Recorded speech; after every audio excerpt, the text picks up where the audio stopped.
Hey Sonia, Hello, how are you? I'm doing good. How's your weekend? Quiet. It was nice. I double check on the roles that we have. Ba-ba-ba-bum.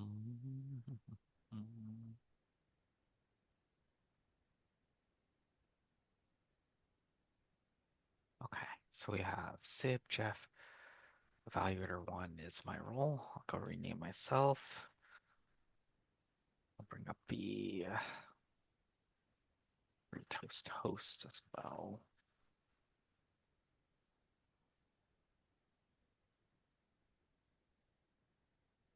Oh, I'm thinking what we can try doing if everyone is up for it is like during the roles selection, I could just do a drop down or basically share the page for Free Toast Toast, and then we could just select roles from there.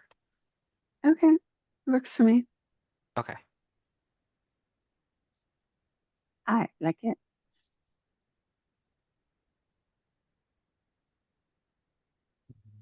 We have next week.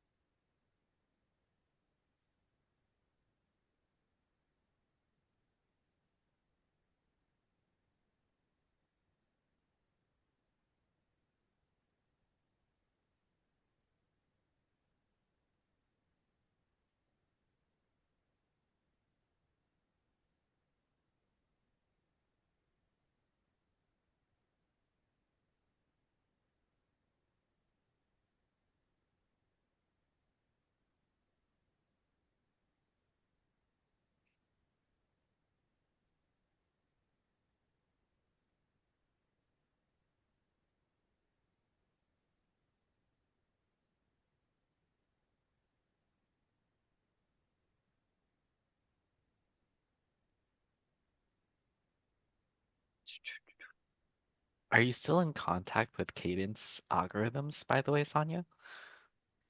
I s- I'm still a member of their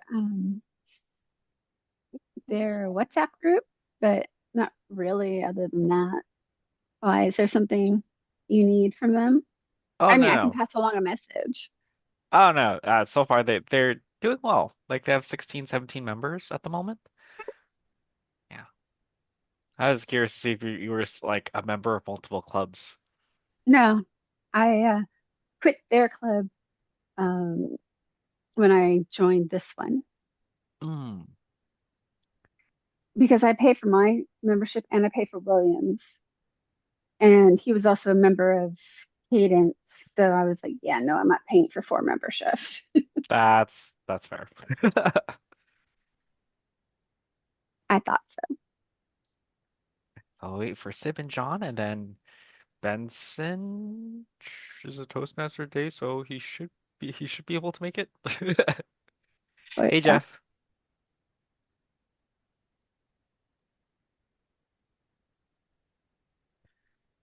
Hello, hello.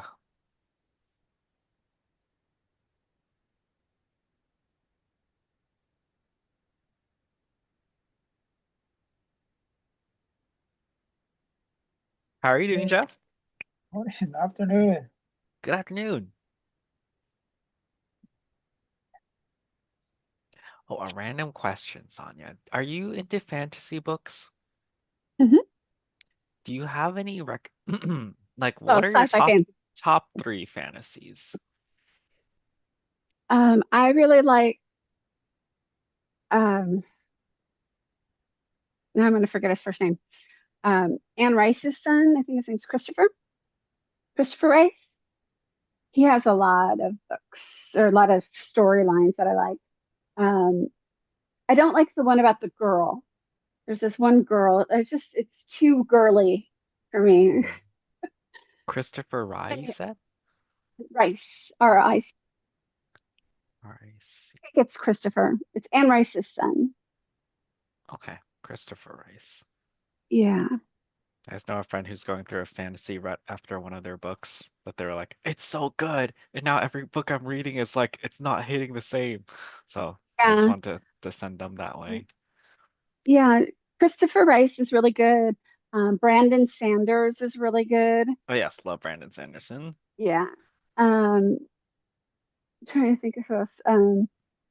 The Wheel of Times Oh, book That series. are incredible. Very different from how they did the TV show. The On Amazon Prime they did a Prime. TV show, and they had to cut a lot of stuff out, and they did things a little bit differently on a few things. It wasn't a bad TV show if you just look at it like this is a TV show, but it wasn't necessarily 100% true to the storyline to the book. But it was not a bad TV show. But the books are incredible. So if you haven't read the Wheel of Time series, I would definitely recommend those. Okay. Um, very different from the actual books, but awesome. And then if you're into lit RPG, which is basically literature role playing, like as if you were in a game. So Yeah. the main characters have like build up their stats and stuff as you read. Um, Oh, I'll take a look into that. the that's interesting. best guy, his the Land series is very, very good. Okay. I'll What probably follow up on series? the last one after with you. Yeah. I noticed Benson hop in, so I just want to double check if there's Oh any yeah. roles that still need to be He's ready filled. to. But I'm gonna note down Christopher Rice and Brandon Sanderson and get the last one from you. All right, Benson, did you need any other roles filled? Let me check here. So we have Seb as speaker one, Jeff as speaker two, John at table topic master. Yeah, we need a general evaluator. Anybody? Who Well, hasn't taken it on in a while? Actually, John, have you ever been a Toastmaster of the day for the club? For this club, Yeah, for this club. I have not. No, this is only is this my first role or I, second role? that's the this Second might be roll. the second, second yeah. rule. Yeah. Okay. This Mm. will be fun. Just because I'm curious to see what like uh how you build the agenda in the other club too, because right now we use Free Oh. Toast Host, so I don't know if you use the same system Oh or no, something no, we else. actually don't. We actually use Google Sheets. And so this club has Toast? Because I don't Yeah, think I got some of the other online clubs use it. But We yes. our sent you. I Yeah, you believe you you were added to accepted. it.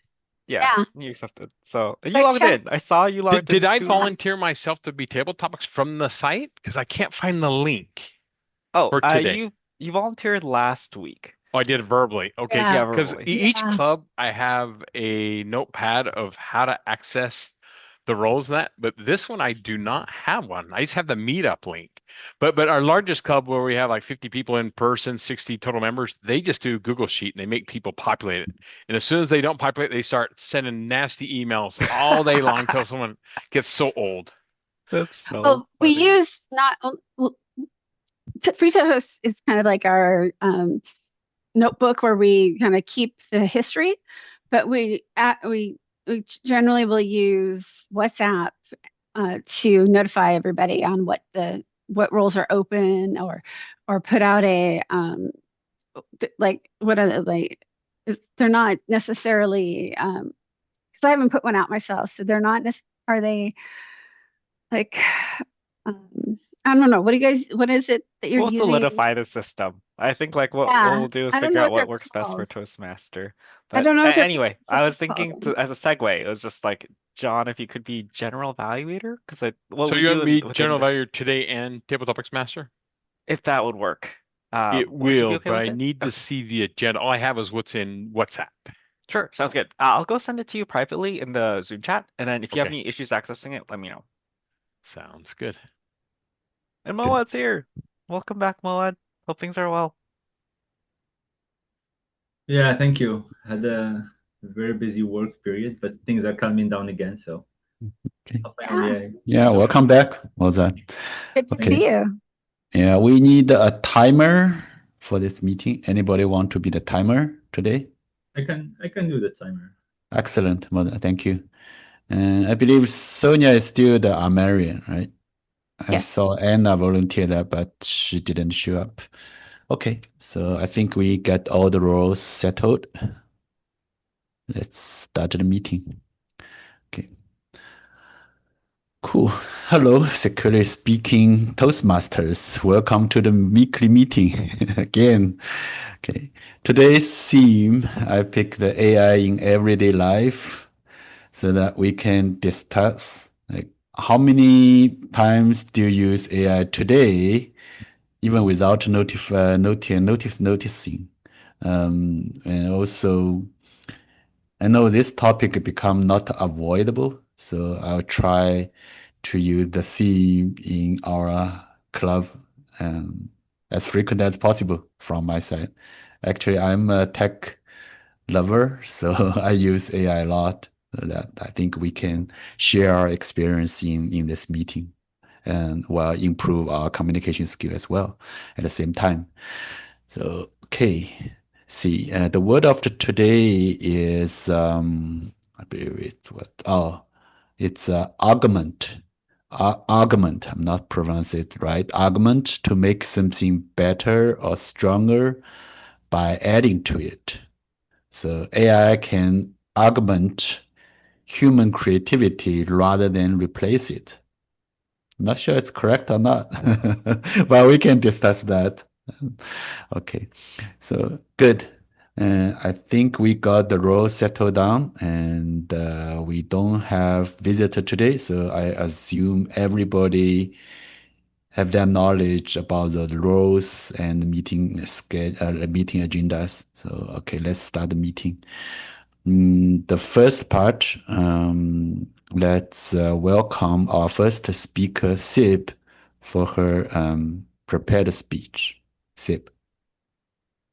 Thank you very much, Benson. First, before I start the speech, I want to apologize for the noise next door. They're busy redoing the apartment next to me, so if you hear pounding and so on, that's unfortunately normal. There's not much I can do about that. Regarding timing, what is the maximum amount of time I can have reasonably? Is it 6 to 8 minutes? We don't usually have limit in this club, I but know, but normally it's usually we check, right? Yeah, usually it's 5 to 7 minutes, but you can put whatever number to the timer. Okay, then 5 to 7. Okay. Yeah. Usually I always go for the shortest. This time I want to do the opposite. Mhm. Oh, I have a noise cancelling microphone. Oh, okay. You could hear the noise. That's great. One last thing. So it's the first time I'm doing a speech like that, and I'm not sure what to ask you for in terms of feedback, but I think if I tell you what I'm trying to achieve, maybe that can help. So this is a prepared less speech in the sense that I basically just made notes of everything I want to talk about, really short notes. I mean, not full sentences, in basically about bullet point notes. And I'm going to try to go off that, which I've never done before. And I did not practice in advance, precisely because I want to see how good or bad it goes. But whatever you notice that is advice that could be helpful, like things I'm doing or whatever comes to your mind that could help me do that better in future, please, note it so you can share it with me afterwards. And with that, I'm going to start after finding my notes because I have them in front of me. So today's speech is entitled Improv, a Spiritual Practice. And the reason why I decided to talk about that is because a few months ago, I started doing improv, and it really surprised me, the results of what I found out about it, of what the experience was, the experience itself was something did not anticipate, even though I tried to come in with no expectations. The form of improv I'm talking about is what is called, so far as I've been told, improv theater. There are two forms: short form, which consists in doing short games, so that those are very structured, and the accent in those is on how to start a scene, and it requires coming up with ideas with very little inspiration or prompt. It's very dense in terms of coming up with ideas, where those ideas consist in basically where the scene is taking place, who is in the scene, what type of characters, and their relationship. Long form consists in successive scenes. The scenes themselves are a bit longer, but especially you go back to the same characters in the following scene so you can build up. So it's the type of ideas you've got to come up with, or still you know where you are, and you go deeper into who the characters are, but you don't have to come up with ideas from scratch all the time as much as in short form. So that's the big difference between the two. And well, I wanted to explain that because I know that I've noticed that people often think improv theater is about coming up with funny sketches, a bit like stand-up comedy, and it's what I'm doing is not like stand-up comedy at all. It's scene-based. And how it all began was that I was looking for a hobby I could do with others, actually interacting with people in the same physical space, because that was lacking in my life. And also, more specifically, I was busy complaining to my therapist that I was still suffering from anhedonia, which is basically a condition where you don't have emotions, or your emotions are really strongly numbed. And my therapist came up with the idea of like, well, you know, improv seems like something that would cultivate a sense of spontaneous fun, the sort of thing that we have that comes naturally to us when we are kids, and that may very well be what you need. So why don't you try improv? And I was, what's improv? I Googled it. I was like, well, that doesn't seem like the thing I'd like, you know, I would ever have thought of, but sure, let me try. And it so happened that I found out there was an improv class starting in my town, which is a really small town, 5 minutes drive from where I live, and 2 days later. So I was like, well, if there is a God, then, you know, that is the universe telling me to do this, and anyway, I have nothing to lose, so let me go for it. And I came in with very low expectations of myself because I know I'm an introvert. And the little bit I've seen about improv, which was one YouTube video that my therapist sent me a link to, was like, I am going to be terrible at this. So anything other than complete failure was going to be a win. And complete failure in my mind was reacting like a deer caught in headlight while on stage. And it's nice to have very low expectations to begin with, because then, you know, there's less a risk of disappointment. So very low stakes. What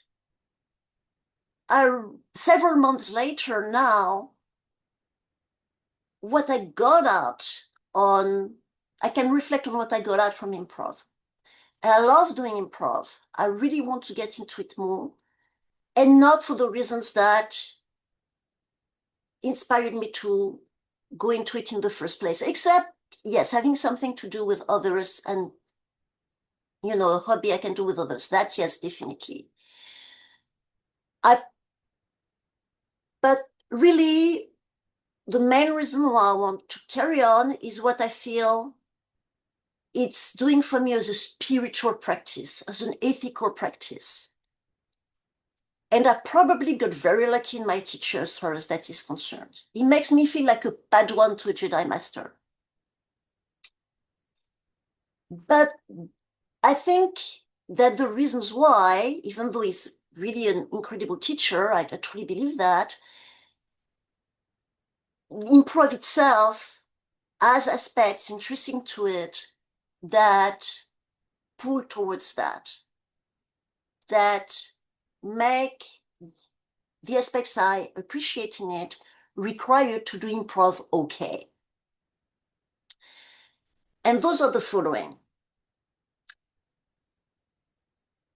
When you're there, you have to focus on the process, not the aim. Meaning, you kind of hope that you're going to be funny. That's like the ultimate thing if you can make the audience laugh. But in improv theater, you are not trying to be funny. If you try to be funny, even though that's, I don't want to say the goal, but an outcome that is a very positive outcome, you're going to fail at it. You can't focus on the outcome. You've got to focus on other things that constitute the process. What for me really makes it an ethical practice is that it requires focus on one's partner, selfless cooperation, truly selfless in the moment. What you're doing in improv theater is you're creating a scene, so you're creating a world together with the other person or persons on stage with you. And to do that, you do two things. You give offers and you accept offers. Where offers are the decisions made about where we are, what our relationship is, of the relationship of the characters, who these characters are. So you've got to give offers, which means concretely making decisions in the moment about all those things, including decisions about who your partner's character is. And asking questions of your partner is a big no-no. Because if you ask them questions, you get them to make the decision. And for them, that's more work in the context where you are on stage. And you want to lighten up the burden of your character, of your partner. Our teacher always used the term supporting your partner. And supporting your partner means making them do less work, which means making more decisions yourself, which is something very different from the type of things. I mean, it's something that's not typically true in most activities that I've been given to do in my life elsewhere.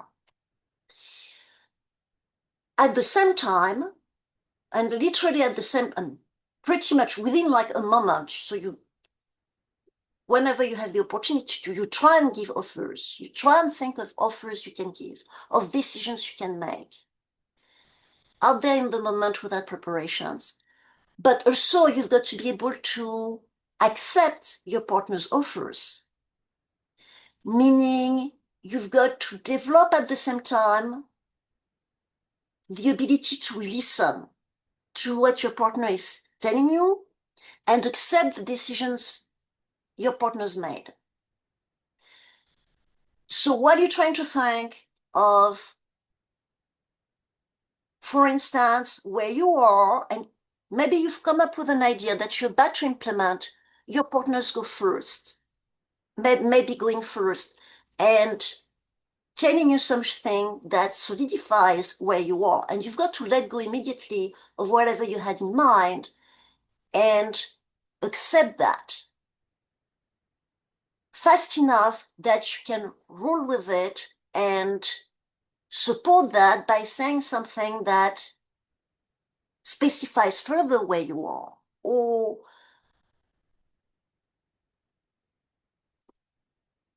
make another decisions maybe about the relationship instead to build that thing together. So that's what it basically the concrete things you have to do in improv. And what I found that develops for me is one thing is anti-perfectionism. The worst things you can do is when you've dropped the ball, maybe let an offer go by or ask a question of your partner, which you know you're not supposed to do, you can't beat yourself up. Because if you beat yourself up, then your focus is not on listening to your partner, coming up with ideas. You've got to let go. You've got to let go of guilt. And for me in particular, that's been an interesting discovery of how much I was beating myself up about everything in the moment. And I think that's probably true of most people, or all of us who have grown up in a culture where, in order to be able to do what is expected of us in life, we use guilt a lot about not being good enough.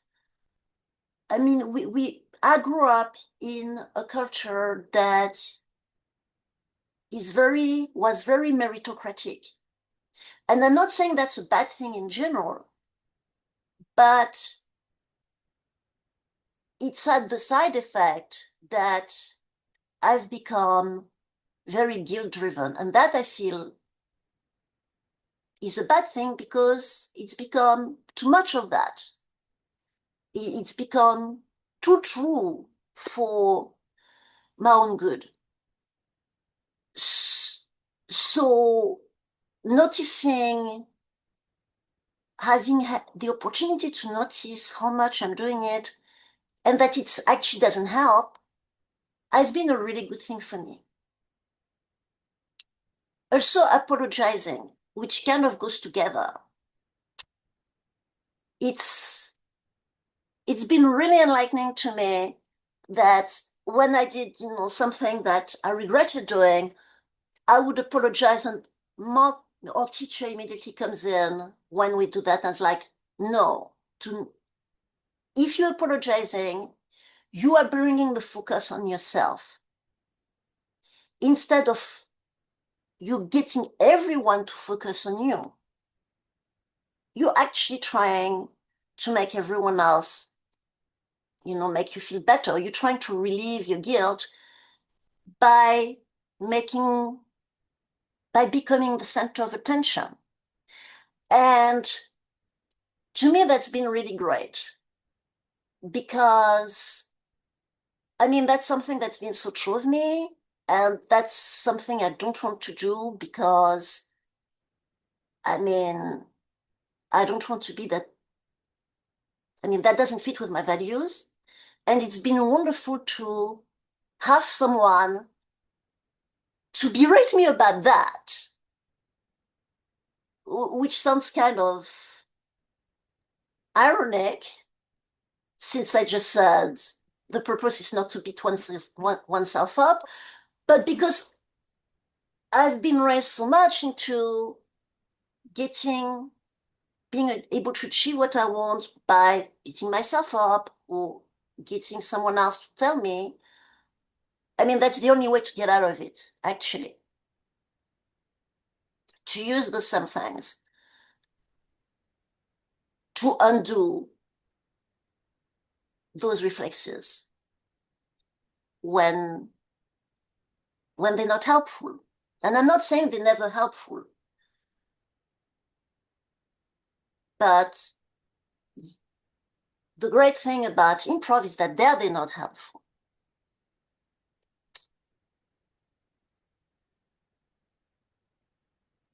So in conclusion, one thing that I was hoping to get out of improv is actually something I'm finding in it, which is a way to cultivate a sense of spontaneous fun and getting back in touch with one's inner kid. I mean, we call it play for a reason, to play a character, to play a scene. And it's an environment in which I feel like I'm back in a classroom with buddies, like when I was a kid. And that's a great way of feeling more whole, more complete as a person, because it makes me get back in touch with experiences I had long ago. And integrate them in my present, rather than having them be something that I mourn because they're in my past and I can never have that again. So that's really nice. But at the same time, it's really made me discover things about myself, about aspects of me that I don't like by my own standards. And it's been helping me cultivate getting away from those when they are too much. Basically, it's made me realize that this practice is a great antidote, can be a great antidote to the side effects of what it takes to develop more skills in our society. Things like attention to detail, which tends to make us become perfectionists if we do it too much. Planning, which is something I absolutely love and I think is such an important skill for us as human beings, but its negative side effects, it's that if we do it all the time and we don't have anything else, nothing that makes us cultivate spontaneity, it makes us lose the ability to be in the moment and spontaneous.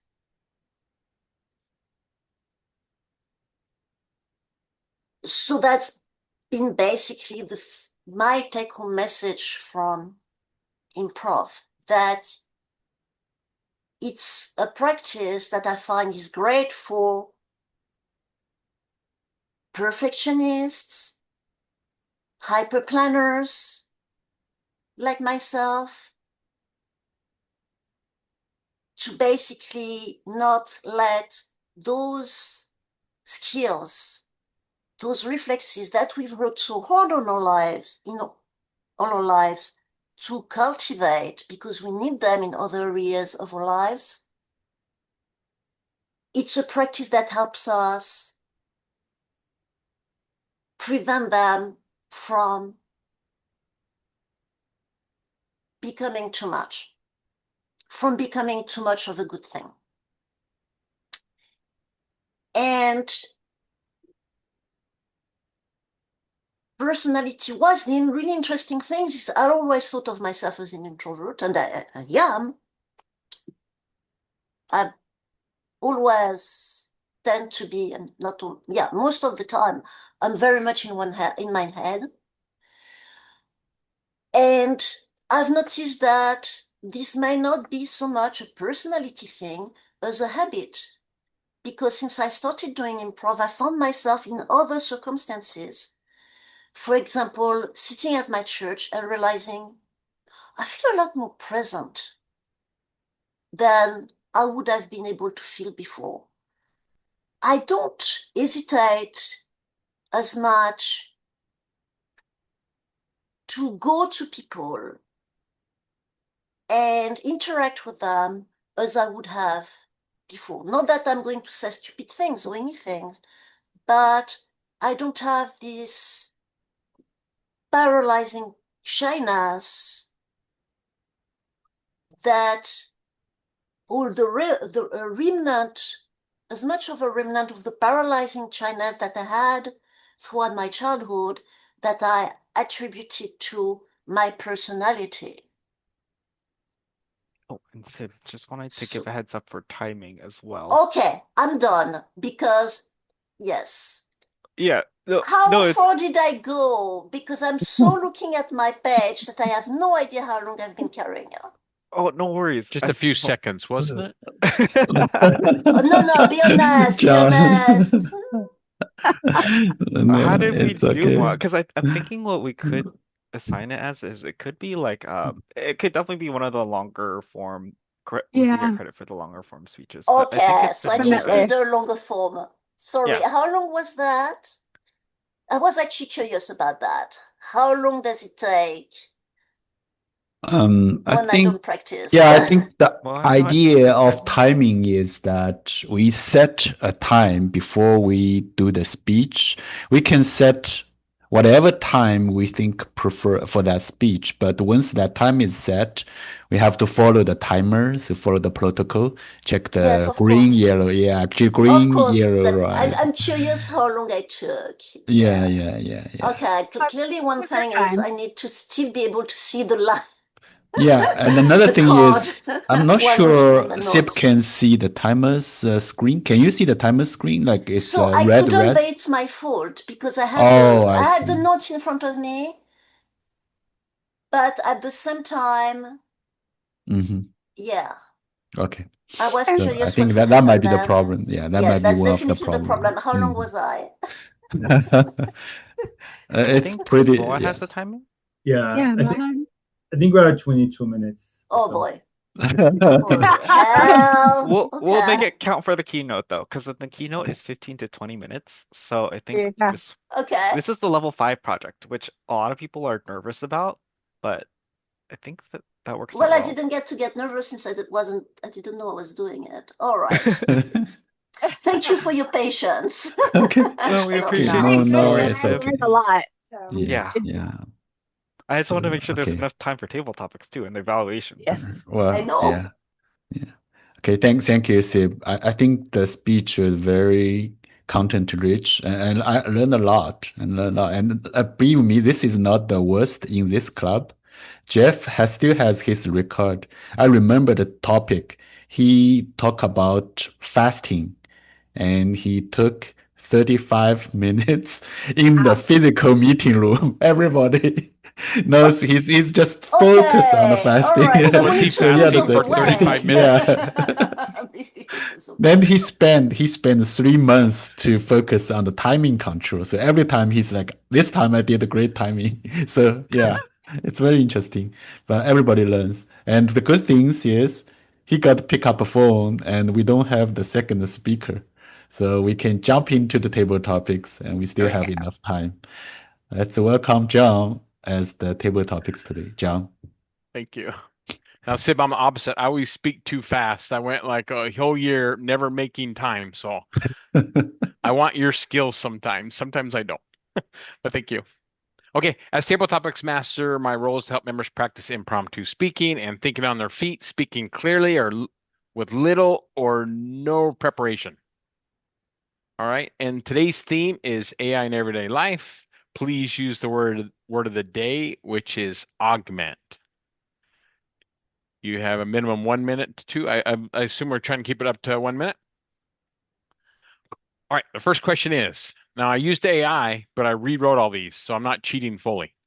The first question is, if an AI became your personal task assistant for home and at work, and nobody would ever find out, what would you have it do?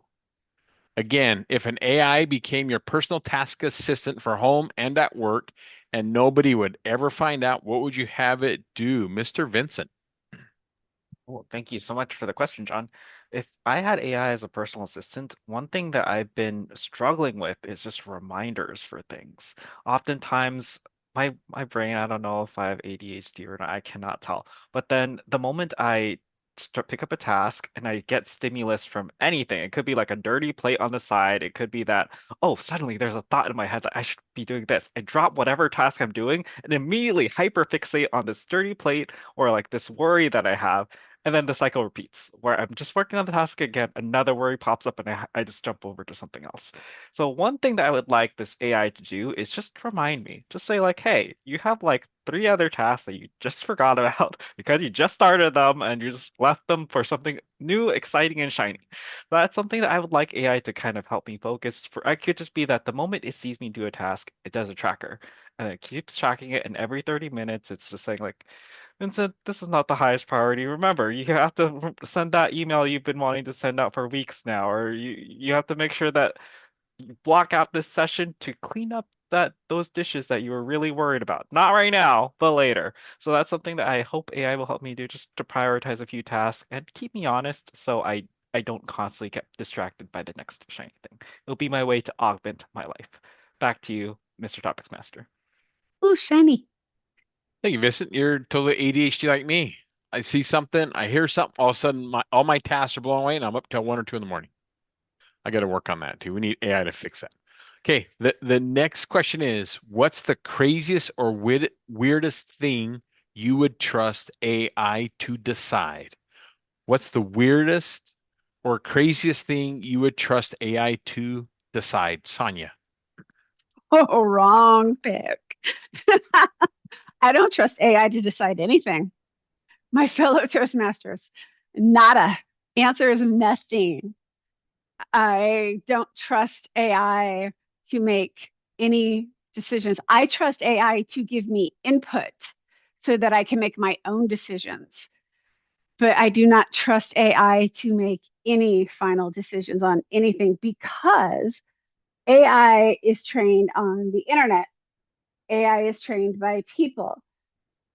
AI, and you know what kind of kooks there are out there on the internet and how much misinformation there is on the internet. So I do not trust AI to make any important decisions for me. I ask for input and then I make my own decisions. So no, I will not trust AI ever to make any decisions for me.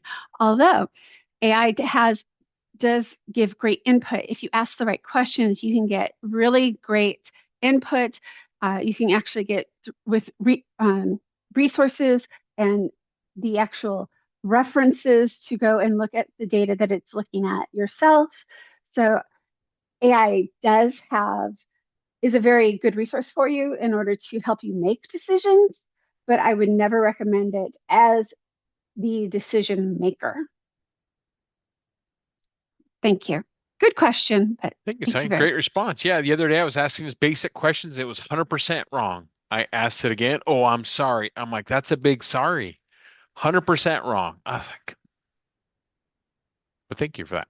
Next question is, would you be okay with AI picking your career, even if you don't know what it is, but it had a great reputation for being accurate and there'd be a nice salary and killer benefits? Mr. Benson. Thank you, Table Topics Master. Thank you for the great question. If let AI to pick my career and it get me money and benefits, why not? So I love the first question you asked. What's the craziest thing you want AI to do to get things done? Every day, I would let AI to do my work and get, if nobody can find out, of course, let it do the work. I got the money into my bank account, then I can do whatever thing I love to do so that this 8 hours get paid and completed by the AI. Nobody find out. Why not? Back to tabletop game master. Thank you, Vincent. What if the job was really horrible though? What if it's like picking through trash, trying to find pieces of plastic with your finger or something that may not be so fun, but thanks for the answer. Next question. What's one invention you hope AI creates or makes perfect? What's one invention you hope AI creates or makes perfect, Mr. Moad? Thank you. Thank you for the question. So the question is, what is one invention I hope AI creates or makes perfect? Yeah, one thing that comes to mind is medical inventions in general. I feel like there is really good advance in medicine. However, we are still far behind in some really bad diseases. For example, curing cancer, even with COVID, it took a long time to get the vaccine and et cetera, et cetera. So I would say definitely the medical domain is number one.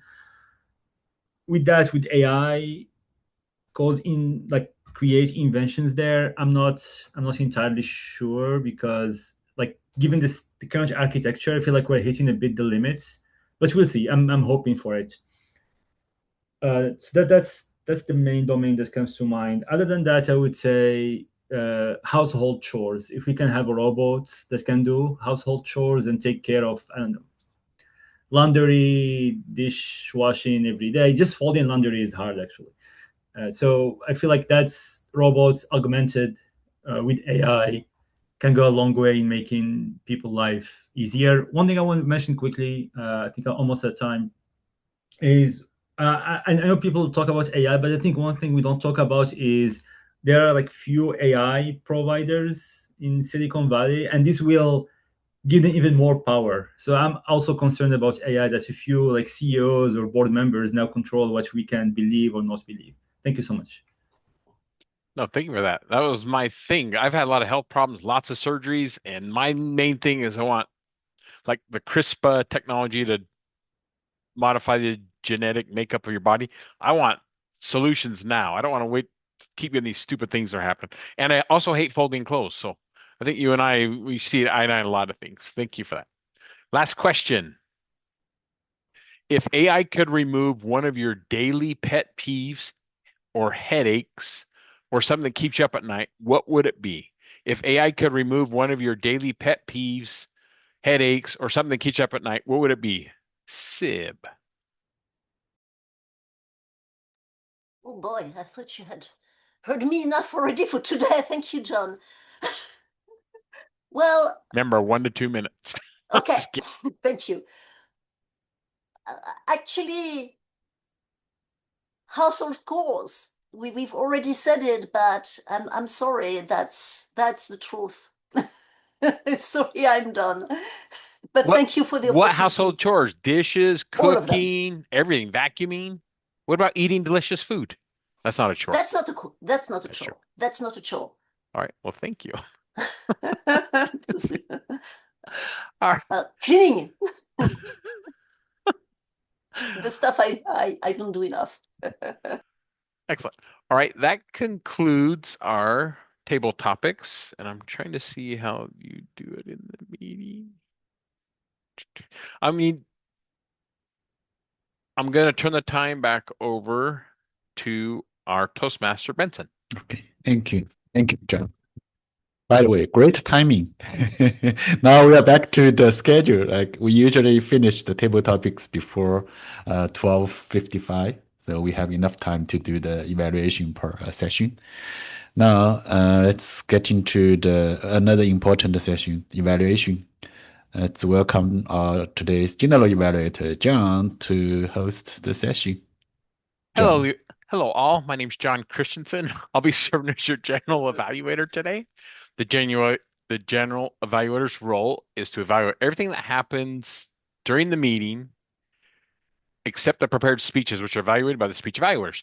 I'll be looking at the overall flow of the meeting, transitions, timing, energy, organization, how well the support. Now I'd like to call up our speech evaluator, Mr. Vincent Tang, can you please give our evaluation to Sib? Oops, wrong button. Sib, I could tell you were genuinely enthused by the speech, and we were too. I for reasons why I wanted to highlight what really worked. I'm not going to highlight the timing because I know you're aware of it. So I'm just going to highlight the three things that I really liked about your speech. One takeaway to make the speech even better, because this is something I would definitely recommend for like a future talk for those who might be interested in improv but are hesitant, they're on the fence to make that step. So one of the first things I noticed was that your eye contact was pretty good. I'd say overall it's like 80% eye contact to the screen, and I didn't know that you weren't even looking at us. So maybe that's the trick. It's like you just hide it because that works for me personally because sometimes I get so distracted by people's reactions that I'm not like looking at the camera or doing anything like that. So sometimes I just minimize the window, and that helps in some cases when I don't need the audience interaction. So that might work out as a strategy, or like whatever wherever you were having the focus on before, it felt like you were looking at us. So to me, that worked out. The second thing I really liked, and you were commenting about this as well, just to figure out whether this outline structure worked. And for me, it personally worked out. You were able to talk about your story flow just fine, and you were able to talk about your hesitation going in. You were able to talk about lessons learned. Felt that the story flow was solid. So your outline method, I definitely recommend in case you have to do prepare the speech in the future, where you're thinking about a topic. This this format is perfect. I wouldn't have known that you didn't write any like lines down in it. So if those points, you continue that for the next one for sure. And third, I always appreciate when a speaker is able to kind of give us the deep dive of your worries or expectations or your thoughts, your fears going into improv. And that was very clear for me. You were talking about like, I wasn't like, I know that there's that expectation of being a humorous person and so on, but that's not what I was personally looking for. I was looking for like in a hobby with a group. And I loved how you were just able to step into that. And also just the pressure of being funny, like, here's my mark for failure going into this. So I love that humor. I love that expectation that and your personal thoughts about how you felt. Were you worried about being a failure going into it? Were you like excited? So I loved all those little details because to me that makes it more relatable. Now, how do we make this even better, excluding timing? I would say that one thing that you could do is provide a few examples, perhaps related to the Toastmasters context, since we're all Toastmasters, about what these long form exercises or short form exercises that you were talking about could it look like. So, for example, you could say short form, think about it like table topics, but we're passing it off to each other. Or for the long form, think of it like we're creating a skit all together, and I'm like, Sonia, give me this piece. Benson, do this. Or for situational things, you could say that it's kind of like if John offered an idea about this is the way we should do our counter. This is considered an offer. And then you can describe that in more details. And you could use Toastmaster examples. You could use other examples that you think the whole audience might experience at some point, just to concretely describe what the offer is. I'm just worried in case anyone who hasn't experienced improv before, when they hear it, they might think, of some vague term or like is it like money kind of like you just want to concentrate exactly on what do you want them to envision that way they can still follow on the story. So but overall I really like the story flow and structure. I really liked your method of noting down points and where you were looking at the camera for today. Those are all spot on. I think for that one next thing to enhance it even further, if you can identify any concrete examples that could relate to the audience. So that's a specific thing. Any concrete examples that relate to the audience could be Toastmaster context, could be a day-to-day context. I think that would help us imagine the speech even better and guide us to exactly what you envisioned for the roles. Great job overall, Sib, and I'm looking forward to this next rendition of your improv speech. Back to you, Mr. General Evaluator. Yep, thank you, Vincent. Now I'll call on our meeting functionary for her report. Marion Sonia, please. Thank you very much. Today's all counting is going to be done using this metric. I just put it into our meeting chat. And Sib, you had your firewall engaged today. John, you had a secure signal. Benson, your firewall was engaged. Vincent, you had a secure signal, and Mohad, your firewall was engaged today. This was basically an augment to what we normally do, taking over from what we had suggested last week and what came up in our WhatsApp. I kind of liked these terms because they relate back to our origination of our group. So I picked these for today. But that is my report for you. Oh, I'm sorry.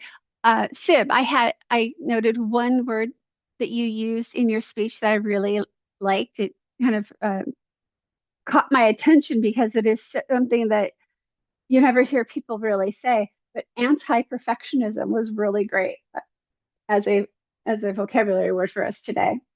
Just something that popped out at me. I was like, oh, it's interesting. Never hear anyone say that. So thank you very much. I loved your speech. And that was my report for you today, John. Thank you, Sonia. All right, and now, if I'm not mistaken, I'll be giving a general evaluation of the meeting. I'll be super fast. Timing. Ask Mahad to at least put it into the chat. I'm sorry. Yeah, Ask Mohad to. I'll copy the time into the chat. I'll do it. This way we don't block it. Yeah.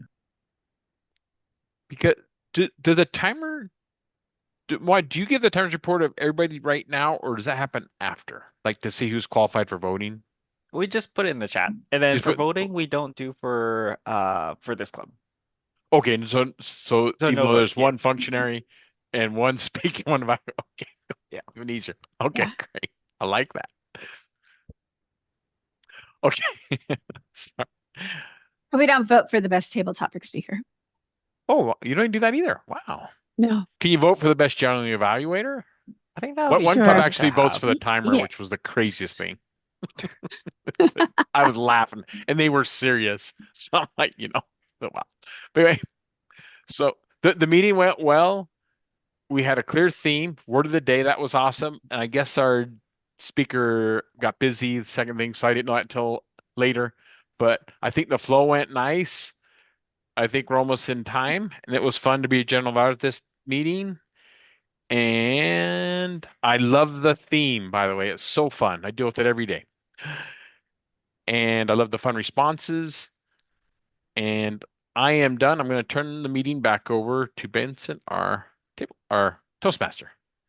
Thank you. Thank you, John. Thank you for take multiple roles today. Table topics and generally read it. Like huge roles for a meeting, I think. Okay, thank you, everybody. I think we still have some time to get the role. Oh, before that, I'll do the picture. For before I forgot it. So let's do it. 3, 2, 1. Look at the camera, man. Okay, got it. You know what? I think maybe AI can do the art content and the grammar and the picture taking, so we can focus on focus We on don't the have to do speech. anything. Okay, just kidding. Okay, let's set the rules for next meeting. As a traditional, our general evaluator will be the Toastmaster for the next meeting. So John will be the Toastmaster of the next meeting, and we need all the rules. Anybody have any I think I'm like? close to giving the level 4 for us Okay. to get credit, so I can Mhm. do that for next meeting, June Okay. 4th. It's gonna be a strange one though. It's gonna be like a 10 to 12 or 10 to 15-minute speech about I chose conquering a fear or how to not get stage fright, but Okay. there are other Sounds ones like interesting. how to create a good opening or conclusion. I'll just post a list of topics to see, and then we can just vote. Or in case anyone's interested in a particular one, I can Sure. take a look into it. Yeah, we will reserve the speaker number one for Vincent in the next meeting. Anybody? A particular interest role? You can put me down for whatever we need. Okay. Sib, anything interesting? Well, I could do another prepared less speech, but I want to spoken 3 times my turn today, I think. No worries. I'll put you as a number 2. Yeah, speaker number 2. Let's reserve that. Okay. Treat this as a Unless someone privilege. else wants to go, okay? Unless I'm you want to just there. evaluate me, Sib, for payback. Again, treat this as a privilege, so that because we take this meeting, so you have the priority to take whatever role you're interested for the next meeting, right? And once the role's been taken, then there's leftovers or whatever you have to pick. It's like a privilege. Treat this as this. So Masa, any interesting roles you want to take? Moad. Oh, Please Moed, continue. sorry, my bad. Moed, do you have any roles? I can do GE. I don't think I've done this before. If it's still open. Excellent. Ooh, nice. Awesome. Okay, I'll do the tabletop then. So it's a great meeting. We are just on time. We still have 2 minutes. So anybody have any questions, comments, ideas? We do need to schedule our election for officers. Oh, yeah. The latest we can do it is June 21st to ensure that we get our new officers reported in on time. I don't want to do it too close to the end of the month in case the system goes down, because it has happened. Okay. So I want to do it no later than the 21st. So that means we need to do it by either the 2nd, the 9th, or the 16th. Okay. Do we have any volunteers, or do we have anyone that wants to put anyone up for a officer position for next year? I mean, I'm always curious for new faces. So if Moad, John, if in case you both are interested in an officer position, I feel like John, you probably have you taken an officer Uh, position in a club I before? I'm in 8 clubs now, but yes, I have. Oh, eight But clubs. being Zoom will be easy. So is there something easy like someone that sands the side of a Zoom meeting, like make it polish the background? Just kidding. Mhm. I Oh, don't know. But no, there's no, that something would be really good. with less work, I'm okay with, like secretary Sergeant or at Arms, Sarge. perhaps. I think you'd be like What does a Sergeant great. Arms do in Zoom? So there's no tables and chairs to set up. Do they have a role? Yeah, No, all They're they would do is they're well, just open up the children. meeting and close the meeting. That's So that's essentially it. So you just have to start okay. out with good energy, and and then what we But could do eventually do is like set a tone or set rules, guidelines that you can share in the beginning. That's it, I would say. yeah, sometimes I'm late, though, is the only thing. But it sounds like a fun role. Okay. Today I had someone come to the door, but yeah, sometimes meetings run a little bit over. It used to be my lunchtime, and now people are scheduling my lunch. But yeah, I can do that. And is there a secretary role too that doesn't do much either? Oh, you'll just have to record after every meeting. So it's not Oh, too that's too bad. much work, huh? It's just like right after, and then you're good. Yeah. It could be during the meeting. That works too. So, Yeah. Moed, in case you're interested for a role, let us know. okay. I know you're part of another club as well, so if you are taking a double officer duty, uh, yeah, just let us just let us know. No pressure. Yeah. Okay. Uh, I have to join another meeting. Sorry, all that the job. right, I think we're good. Yeah, So, I Sonia, think you could okay. close, I suppose, or any Let's last go ahead and announcements? close the game. Thanks, everyone, and we'll see you all next week. Yep, thank you so Right, much. see everyone next week. Okay. Bye.